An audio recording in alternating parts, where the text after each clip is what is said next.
안녕하세요. 포커스나우입니다. 단 한 장면이 역사를 바꿨습니다.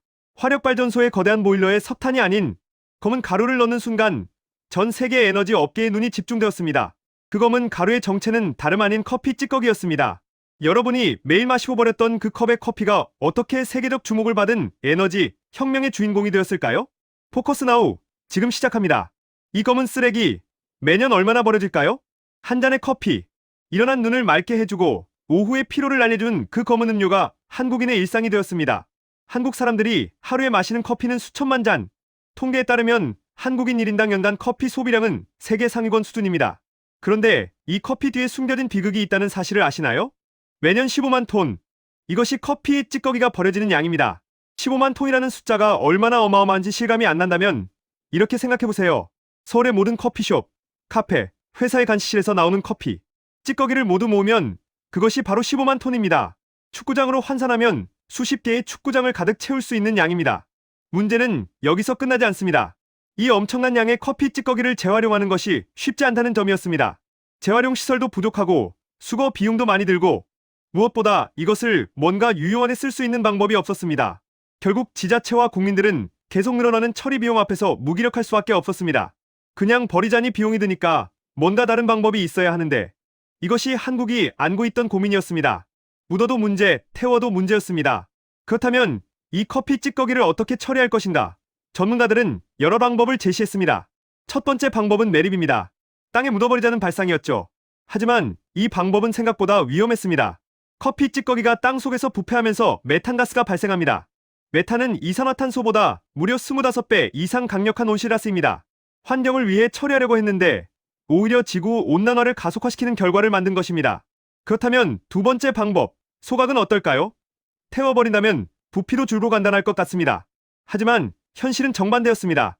커피 찌꺼기를 태우면 미세먼지가 발생합니다. 우리가 그토록 걱정하던 그 미세먼지 말입니다.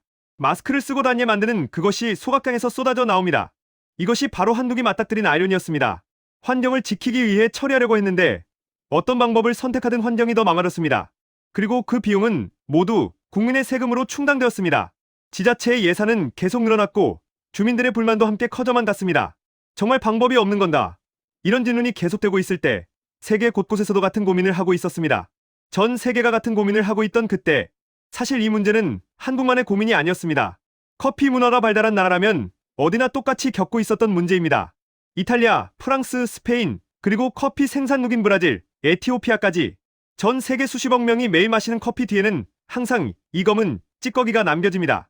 국제커피기구의 통계에 따르면 전 세계적으로 매년 버려지는 커피 찌꺼기는 약 600만 톤입니다. 한국의 15만 톤은 이 중 일부일 뿐입니다. 600만 톤이라는 것은 무엇을 의미할까요? 그것은 전 지구적인 환경 문제라는 뜻입니다. 그런데 흥미로운 점은 대부분의 선진국들이 이 문제에 대해 해결책이 없다며 손을 놓고 있었다는 것입니다. 비용이 드니까 감수하자. 어쩔 수 없는 문제니까 받아들이자. 이것이 세계적인 분위기였습니다. 하지만 한국은 달랐습니다. 문제를 받아들이기보다는 문제 자체를 다시 정의하려고 한 것입니다. 그리고 그 시점에 한 공기업이 전혀 다른 질문을 던졌습니다. 이 질문이 역사를 바꿀 줄은 아무도 예상하지 못했습니다. 한국의 한 공기업, 발상을 완전히 바꾸다. 한국전력공사, 이 거대한 국영기업의 한 팀에서 혁신적인 질문을 제기했습니다. 이 커피 찌꺼기를 왜 쓰레기로만 봐야 할까? 쓰레기가 아니라 자원이라면? 연료로 쓸 수는 없을까? 이것은 단순해 보이지만 사실 패러다임을 완전히 뒤집는 발상이었습니다.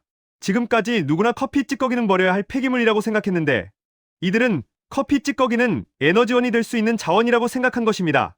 2010년대 중반 한국전력이 시작한 프로젝트는 상상도 못할 규모였습니다. 전국 커피숍, 카페, 식당에서 나오는 커피 찌꺼기를 수집합니다.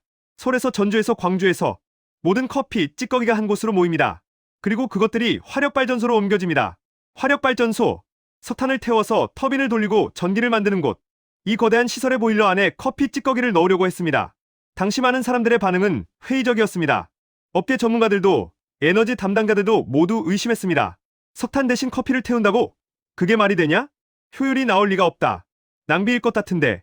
하지만 한국전력의 엔지니어들은 계속 전진했습니다. 실험을 위한 준비를 시작했습니다. 석탄 대신 커피를 넣어봤습니다. 본격적인 시험이 시작되었습니다. 먼저 커피 찌꺼기의 습기를 제거합니다. 물기가 많으면 연소가 제대로 되지 않기 때문입니다. 건조 과정을 거친 커피 찌꺼기는 색깔도 더 검어지고 단단해집니다. 마치 작은 석탄 덩어리처럼요.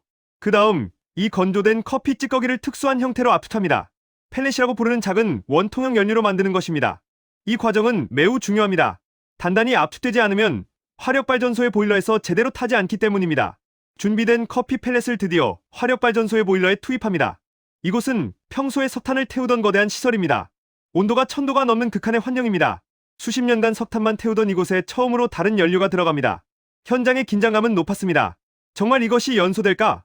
정말 전기를 만들 수 있을까? 주변의 의심과 우려의 목소리가 컸습니다. 커피 찌꺼기로 무슨 전기를 만드냐고. 효율이 형편없을 것 같은데. 낭비 아닌가? 하지만 실험은 계속되었습니다. 점화 장치에 불이 붙는 순간 모든 것이 시작되었습니다. 불이 붙자 결과는 완전히 달랐습니다. 불이 붙었습니다. 잘라낸 커피 찌꺼기에 불이 붙는 순간 모두의 예상은 산산조각 났습니다. 커피 찌꺼기는 나무 연료보다 1.5배에서 최대 5배나 높은 열을 냈습니다. 예상을 훨씬 뛰어넘는 열량이었습니다. 이 강력한 열이 보일러에 물을 끓이고 수증기를 만들고 터빈을 힘차게 돌립니다. 터빈이 돌아갑니다. 발전기가 작동합니다. 전기가 생산됩니다. 실제로 정말로 예상과 달리 전기가 생산되었습니다. 발전소는 안정적으로 돌아갔습니다. 마치 석탄을 태웠을 때처럼, 아니 어쩌면 그보다도 더 효율적으로 말입니다. 현장에 있던 모든 사람들이 깨달았습니다. 이것은 작동한다. 이것은 가능하다. 이것은 미래다. 그런데 더 놀라운 사실은 여기서 끝나지 않았습니다. 실제로 더 중요한 것은 다음 단계에서 일어났습니다. 더 놀라운 사실은 그 다음이었습니다. 커피 찌꺼기를 태운 후 연소 과정을 면밀히 관찰했습니다. 연소 과정에서 나올 법한 유해 물질들을 측정했습니다. 중금속, 유독가스, 미세먼지. 그런데 결과는 충격적이었습니다. 유해 물질이 거의 나오지 않았습니다. 석탄을 태울 때와는 비교가 안 될 정도로 깨끗했습니다. 마치 자연이 그렇게 설계한 것처럼 커피 찌꺼기는 깨끗하게 연소되었습니다. 그리고 연소 후 남은 재도 마찬가지였습니다. 일반적인 화력발전소의 재는 처리하기 어려운 폐기물입니다. 하지만 커피 찌꺼기의 재는 닫혔습니다. 천연 비료로 사용할 수 있었던 것입니다. 이것이 바로 순환 경제의 완벽한 모습이었습니다. 쓰레기, 연료, 에너지, 비료, 자연. 이 완벽한 순환 구조가 만들어진 것입니다. 아무것도 낭비되지 않습니다. 아무것도 환경을 해치지 않습니다. 우리가 매일 마시는 커피가 도시의 불을 밝히고 우리 집의 불을 켜고 우리 휴대폰을 충전시킵니다. 그리고 그 과정에서 아무도 해를 입지 않습니다. 오히려 모든 것이 더 나아집니다. 국민의 세금으로 썩어가던 쓰레기는 이제 국가 자산이 됩니다. 매립지는 더 이상 필요하지 않습니다. 소각장의 미세먼지도 줄어듭니다. 그리고 깨끗한 에너지가 생산됩니다. 이것은 단순한 기술 개발이 아니라 문제 해결의 철학을 바꾼 것입니다. 세계가 한국을 다시 보기 시작했습니다. 한국이 커피 찌꺼기로 전기를 만든다는 소식은 전 세계 에너지 업계에 파문을 일으켰습니다. 해외 언론들이 주목했습니다. 국제에너지 기구가 관심을 가졌습니다. 환경 전문가들이 연구를 시작했습니다. 왜 이렇게 주목을 받았을까요? 그것은 한국이 동시에 두 가지 문제를 해결했기 때문입니다. 첫째, 환경 문제입니다. 매년 증가하는 커피 찌꺼기로 인한 환경오염, 매립지 부족, 소각장의 미세먼지 문제. 이 모든 것이 한꺼번에 해결되었습니다. 둘째, 에너지 문제입니다. 화석 연료에 의존하던 세계는 언제나 에너지 부족의 위협을 안고 있습니다. 한국이 제시한 바이오 에너지는 재생 가능하고 지속 가능한 대안이었습니다. 이것을 바이오매스 에너지라고 부릅니다. 생물 자원을 활용한 에너지 말입니다. 그리고 한국은 이미 전 세계에서 가장 성공적인 사례를 만들어냈습니다.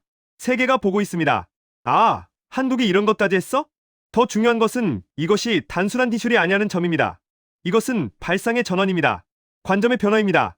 문제를 어떻게 바라보느냐에 따라 해결책이 완전히 달라진다는 것을 보여주었습니다. 우리가 매일 마시고 버렸던 아메리카노 한 잔의 찌꺼기.